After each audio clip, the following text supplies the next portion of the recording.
You know, life has a way of making you believe that happiness will last forever. You start to think that nothing could ever go wrong. You wake up every morning, see the faces of the people you love, and you silently tell yourself, this is all I'll ever need. That was me. A father, a husband, a man who thought love was permanent. I still remember the way my little boy would run into my arms every evening when I came home. His laughter filled the air like music. And my wife, her smile was the kind that made darkness forget its own name. We weren't rich, we weren't powerful, but we were happy. We had love. And that, my friends, was everything. I thought the story of my life was going to be about how we grew old together. I never knew it would become a story about how I learned to live after losing them.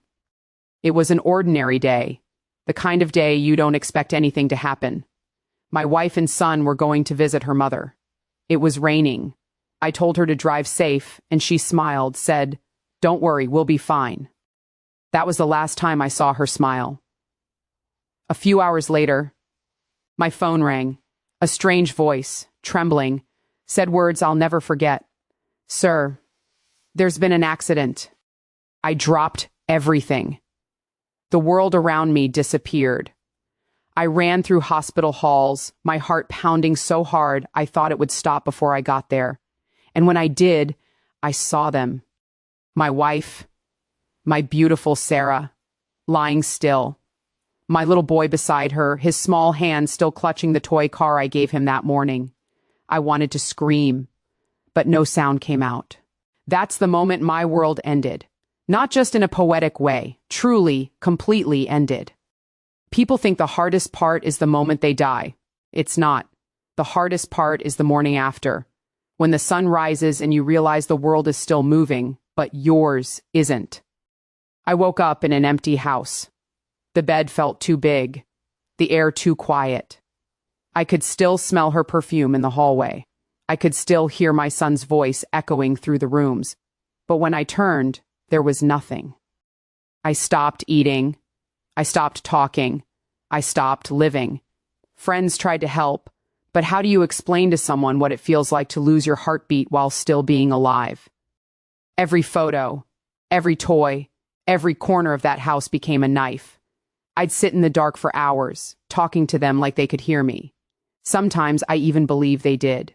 And yet, the world outside kept spinning. People laughed, people worked, people loved. But I just existed. One night, I found a letter. It was hidden inside one of Sarah's old journals. I opened it with shaking hands. It was her handwriting. It said, "If you're reading this, it means I'm gone. But please, my love, don't let the world end for you. You always told me love is forever, so prove it.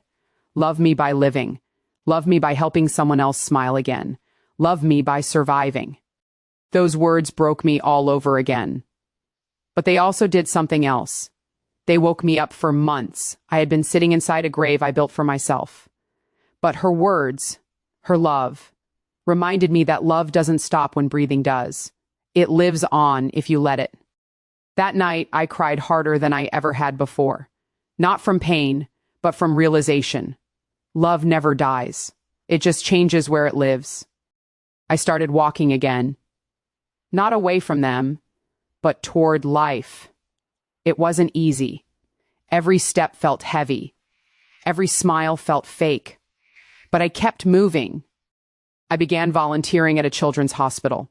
The first day, I almost turned back. I thought I couldn't bear to see other kids.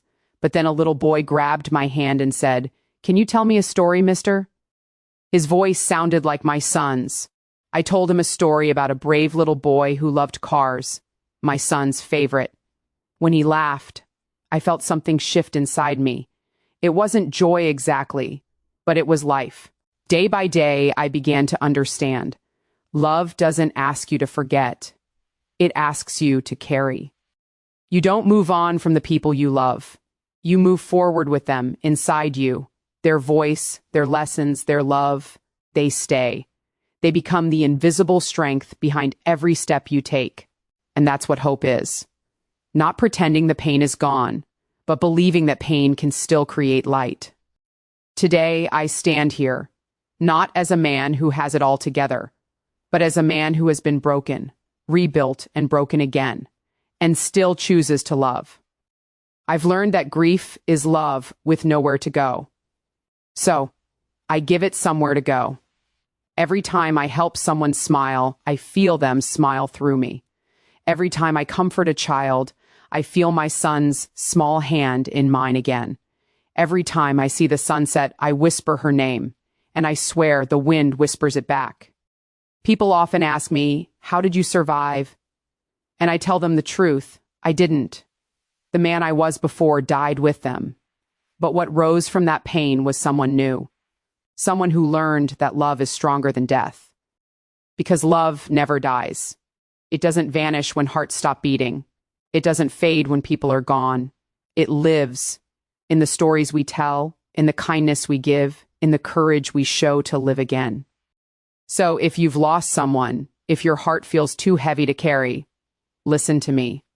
Don't let your pain define you. Let your love guide you. Every tear you shed is proof that your heart remembers. Every breath you take is a promise that their love still flows within you. So live. Love again. Keep their memory alive through every good thing you do. Because one day, when your journey ends, you'll see them again. And they'll say, "You did it. You lived. You kept your promise." That's the moment you'll understand.